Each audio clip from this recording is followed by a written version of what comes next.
এই যে দেখেন আজকে গাছ থেকে এই যে টমেটোগুলো পারছি, এই যে আধা পাকা এই টমেটোগুলো দিয়ে মজাদার একটা তরকারি রান্না করব হাতে মেখে। প্রথমেই বলি কোন কোন দেশের মানুষ এই খাবারটা এই তরকারিটা আর কি রান্না করেন, অবশ্যই কমেন্ট করে জানাবেন।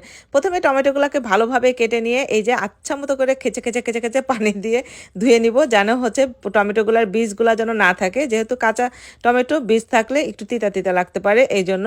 তারপরে এই যে আলু কেটে রাখছিলাম, সাথে হচ্ছে যে একটু পেঁয়াজ কাঁচামরিচ এগুলো সব একসাথে দিয়ে লবণ হলুদ আর হচ্ছে একটু জিরার গুঁড়া দিয়ে, আর হচ্ছে আমি একটু মানে আস্ত জিরা আজকে অল্প একটু একটু দিয়ে দিয়েছিলাম। তারপরে প্রথমে হচ্ছে ভালো করে মশলাগুলো দিয়ে আমি পেঁয়াজ আর কাঁচামরিচটাকে ভালোভাবে চটকায় চটকায় চটকায় চটকায় একদম নরম করে ফেলাবো, সফট করে ফেলাবো। কারণ বিদেশের পেঁয়াজগুলো হচ্ছে যে কেমন জানি একটু বড় বড় সাইজের আর অনেক মানে ভালো না। যাই হোক, বাংলাদেশের মতো ছোট ছোট পেঁয়াজগুলো এখানে খুব কমই পাওয়া যায়।